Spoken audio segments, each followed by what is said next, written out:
Hola, ¿qué tal? Buenas noches. Gracias por estar nuevamente con nosotros en Contralínea, periodismo de investigación a través de netchannel.tv. El día de hoy vamos a hablar sobre la desigualdad en México y los impactos que ésta ha causado en distintos sectores de la sociedad. Vemos que en el país hay hombres tan ricos como Carlos Slim, que se enlista entre los más ricos también del mundo, y Alberto Balleres, que es un empresario minero que ha acaudalado su fortuna a raíz de las concesiones mineras que hay en México. Lo invito a ver esta entrevista con Ricardo Fuentes Nieva, director ejecutivo de Oxfam México.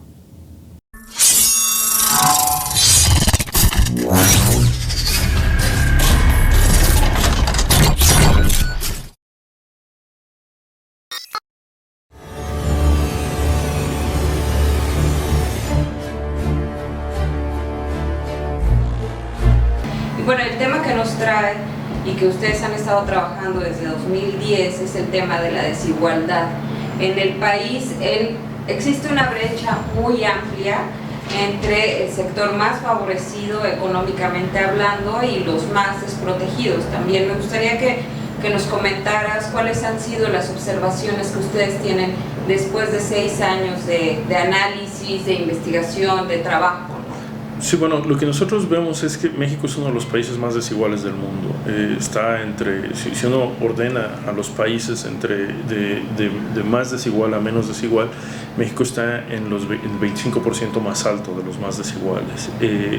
Y esto pues, es una tendencia histórica, pero que de alguna manera se ha exacerbado en los últimos 10, 12 años. En los análisis que nosotros hemos hecho, en los estudios que nosotros hemos hecho, hemos visto que la fortuna de los 4 multimillonarios más ricos de México ha crecido muy rápidamente. Y bueno, a principios del siglo, principios del milenio, alrededor del año 2000, la riqueza de estos 4 mexicanos representaba alrededor del 2% del PIB, y 10 años después ya representaba el 9% del PIB. Esto sucede en un periodo también donde la pobreza no ha caído en México. Es decir, lo que estamos viendo es que la riqueza que se genera con un crecimiento económico muy bajo está yendo a muy pocas manos y está dejando a la mitad de la población mexicana aún en pobreza. Estamos hablando de los 4 hombres más ricos del país, encabezados por Carlos Slim, que también es de los más ricos del mundo, pero hay un factor que a mí me llama mucho la atención y que ustedes mencionan en su informe. Estos hombres más ricos se han hecho ricos después de que las empresas que manejan han dejado ser parte del Estado, ¿no es así? Sí, son concesiones. Las empresas, tanto de Valle, tienen una relación muy cercana con el sector público, ¿no? Son mineras, son televisiones o son telecomunicaciones. Y en ese sentido, pues lo que nosotros cuestionamos es cómo se está generando esa riqueza en el país. Y hay que mencionarlo, no es un problema específico de México. Sucede en muchas otras partes del mundo, pero México es un caso muy extremo, donde la riqueza que se genera está muy asociada con cuán cercano puedes estar a los gobiernos en turno, ¿no? Y cuáles son las oportunidades de negocio y la protección ante la competencia que te puede dar esa cercanía a los gobiernos en turno. Estamos hablando del sector de las telecomunicaciones, que es un sector amplio y muy importante, y también el de la minería, ¿no? Sí. ¿Sí? En este segundo sector vemos cómo está teniendo un impacto económico que llama mucho la atención, pero también está teniendo un impacto social muy desfavorable. ¿Nos podrías comentar? Sí, así es parte del trabajo que nosotros hacemos, porque nosotros hacemos este tipo de investigaciones que presentamos, donde mostramos los datos y las tendencias y hacemos un análisis de cuál es la situación nacional. También hacemos análisis globales, pero también hacemos análisis locales, y lo que estamos viendo es que bueno, las inversiones de extracción minera, de recursos naturales alrededor del país está generando problemas en términos de medio ambiente, está generando una derrama económica para los dueños de las empresas mineras, que muchas veces, o sea, sí hay empresas nacionales, pero también hay muchas empresas transnacionales, y no está generando los beneficios que se decía que se iban a generar, ¿no? Que se decía que iba a generar empleo, se decía que iba a generar impuestos, se decía que iba a generar pues una derrama económica en la región, y no estamos viendo nada de eso, pero sí estamos viendo los elementos negativos que tienen que ver con despojo de tierras ante las comunidades, con contratos que benefician muy poco a las comunidades, y con impactos en el medio ambiente muy negativos, y ese es un problema muy grave. ¿Cuáles son, de acuerdo con sus estadísticas y análisis, los estados donde la brecha de desigualdad es más amplia? Bueno, hay un elemento muy interesante que sucede en el país, que es los estados más pobres también son los estados más desiguales. Y esto no necesariamente es así en el resto del mundo, ¿no? Porque cuando tienes mayor pobreza, en general, si tienes una gran proporción de la población en pobreza, eso quiere decir que hay menos espacio para la desigualdad. Pero en México, los estados donde hay más pobreza, que en general son los estados del sur, sureste, Chiapas, Guerrero, Oaxaca, también son los estados donde hay más desigualdad. Y esto, o sea, son como microcosmos que reflejan la situación nacional, donde también hay unas cuantas familias que controlan todo el poder económico, y muchas veces están muy cercanas a los poderes políticos. También es el llamado triángulo de la miseria, ¿no? ¿Cómo está trabajando Oxfam en estos espacios? Bueno, nosotros tenemos varios proyectos donde trabajamos con distintos grupos, mujeres productoras, con grupos indígenas para defensa de la tierra y del territorio, y también hacemos campañas estatales, es decir, así como hacemos los informes nacionales, también nos unimos con investigadores locales y con grupos de la sociedad civil local en Guerrero, en Oaxaca y en Chiapas, y resaltamos cuáles son los problemas de la desigualdad y de la pobreza a nivel local. Estos estados también han sido mencionados por el Ejecutivo y por los gobernadores locales como estados donde los proyectos de megaobras o de infraestructura se supone que van a ser o van a tener un impacto en el desarrollo de la gente. ¿Ustedes creen que es así? Bueno, lo que nosotros vemos es que tiene que haber muchos cambios para que eso suceda. Los megaproyectos, como están mencionados, no han tenido esta derrama, ¿no? Muchos de estos megaproyectos tienen que ver con la situación de extracción de recursos naturales y minería, pero otros tienen que ver con generación de electricidad con recursos renovables. Y lo que nos estamos viendo es que este beneficio al mexicano promedio, al mexicano común, pues no está llegando, ¿no? Y lo que se ve reflejado en estas cifras de una creciente concentración del ingreso y de la riqueza en el país. El otro punto que nosotros hemos visto es que es cierto que ha habido muchísima inversión en el sector social en estos estados, pero la pobreza no baja. Entonces lo que estamos viendo es una situación en donde los distintos niveles de gobierno, a nivel federal, a nivel estatal, a nivel municipal, están gastando mucho dinero en políticas sociales, pero con muy poco impacto. Y ahí la pregunta que nosotros nos hacemos es qué está pasando con ese dinero, porque si se está gastando tantos recursos, que son recursos que están financiados tanto por el petróleo como por los impuestos que pagamos, todos los mexicanas que pagamos impuestos, no está teniendo ningún impacto en la reducción de la pobreza. Vamos a hacer un corte y regresamos a seguir escuchando la entrevista con Ricardo Fuentes Nieva, director ejecutivo de Oxfam México.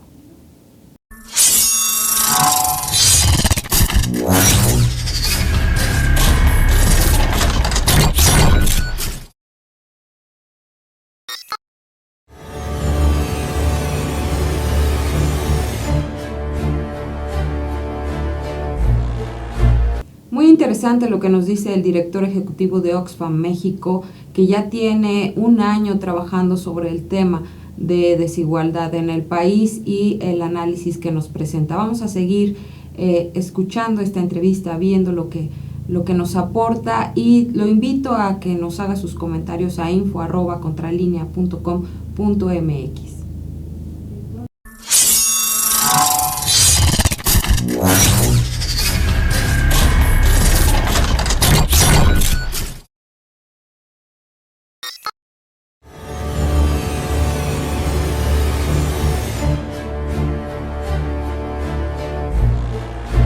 y vemos que ha habido esta desigualdad y este trato hacia las comunidades, hacia los ejidos, hacia las comunidades indígenas, ha traído también con ello conflictividad social.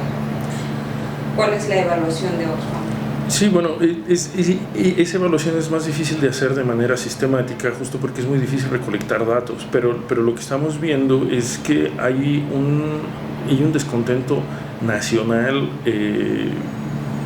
pues en todas las regiones del país, y con distintos estratos sociales también, es decir, no son solo las comunidades más pobres de las montañas del sureste mexicano, sino también la clase media urbana del distrito de la Ciudad de México se encuentra muy descontenta, y yo creo que, bueno, pues es un momento para repensar cómo queremos construir una sociedad que sea más incluyente, una sociedad que sea más justa, y una sociedad que de verdad dé las oportunidades a todos los que nacemos en este país.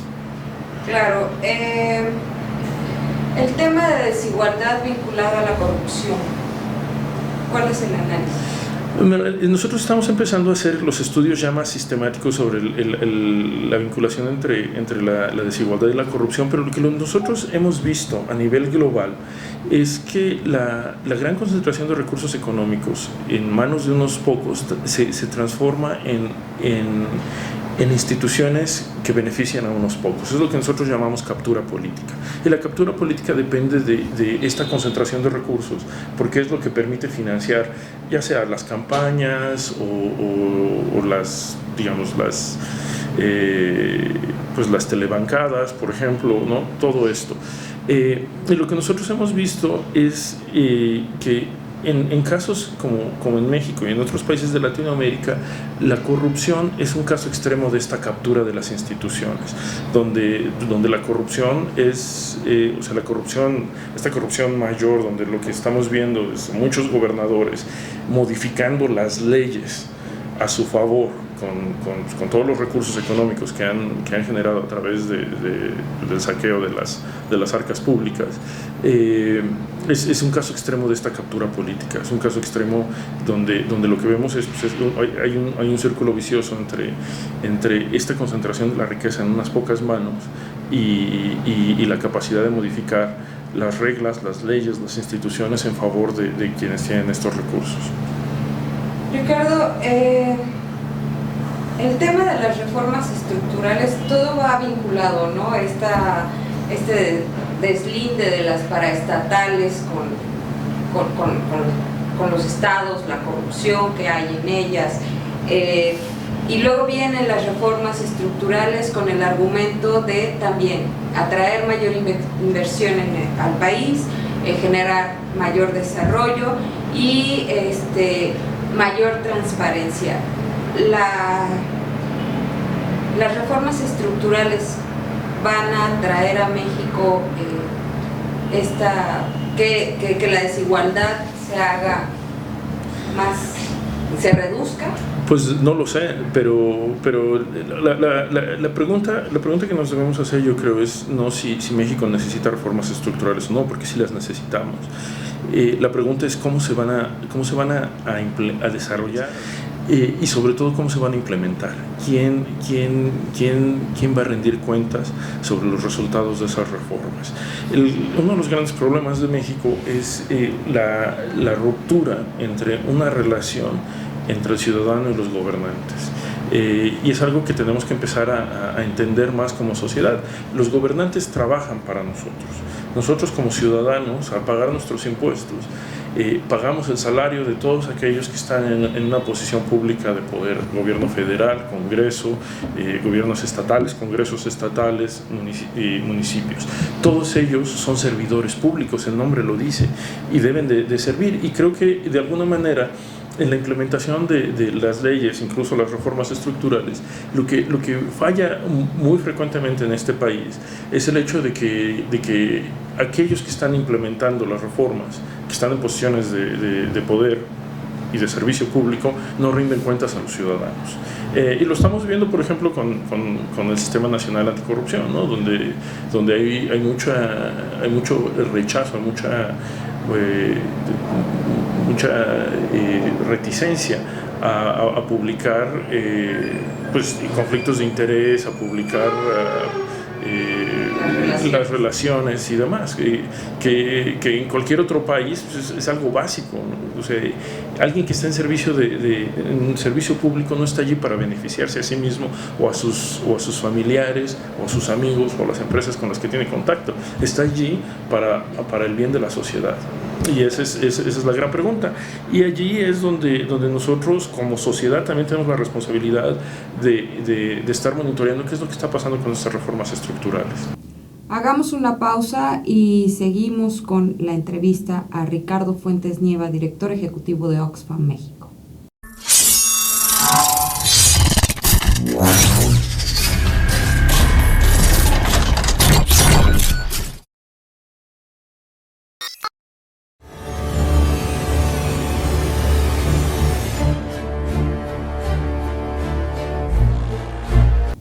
Desafortunadamente, la desigualdad en México ha causado impacto en distintos sectores de la sociedad y por eso es que vemos movimientos sociales inconformándose por proyectos de infraestructura, defendiendo su territorio y, bueno, levantando la voz ante algunas reformas llamadas estructurales. Vamos a seguir con la entrevista a Ricardo Fuentes Nieva, director ejecutivo de Oxfam México.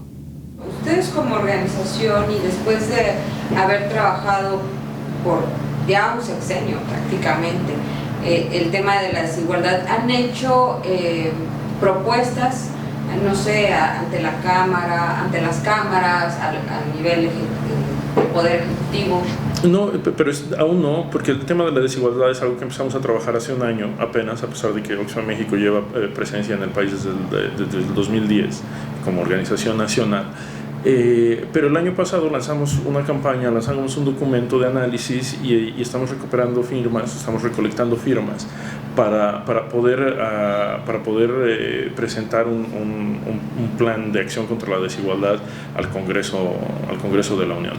Y lo que nosotros queremos es digamos, resaltar cuáles son las importancias de políticas básicas, políticas fiscales progresivas, sistemas sociales que protejan a todos, que sean universales y que sean fiscalmente sostenibles, que podamos también resaltar el tema del salario mínimo, ¿no? El tema del salario mínimo ahora es un tema muy preocupante. El salario mínimo está por debajo de la línea de pobreza. Es decir, hay gente que puede estar trabajando, e incluso trabajando 8 horas, 40 horas a la semana, puede aún ser pobre, no tener el dinero suficiente para comprar una canasta de alimentos básica.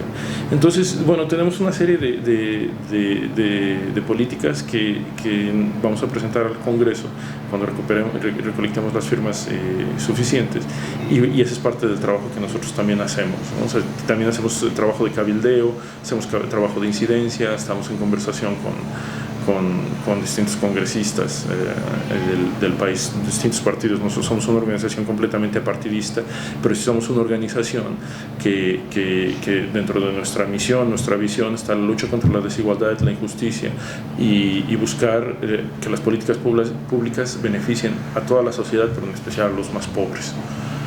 Desafortunadamente, y las estadísticas oficiales lo dicen, cada año se registran más pobres en el país y en condiciones de desempleo y de empleo precario. De no parar esta situación y que la brecha de desigualdad se siga ampliando cada vez más, ¿cuál es la proyección que hay? Bueno, es muy difícil saber cuál va a ser la proyección, pero lo que es cierto es que ahora mismo es inaceptable, la situación es inaceptable. México es un país rico, México tiene un ingreso nacional bruto que es similar a lo que tenían España o Portugal hace 20 o 30 años. Y aún así en México se ven niveles de pobreza que son inconcebibles, y esta situación, o sea, no hay que hacer una proyección para pensar que la situación va a ser inaceptable. La situación ya es inaceptable, ya lleva años siendo inaceptable, y es urgente que reanalicemos qué es lo que estamos haciendo como sociedad para poder para poder resolver todos estos problemas de marginación, de discriminación, de pobreza de ingreso, de pobreza multidimensional y de la gran brecha que hay entre los que tienen y los que no. Sí, México desafortunadamente es uno de los países que tienen índices de pobreza similares a los de África subsahariana, ¿no? Y bueno, ustedes lo han documentado plenamente. No sé si tengas algún comentario que consideres que es importante destacar, que no se haya tocado. Bueno, yo creo que el punto de la desigualdad económica, que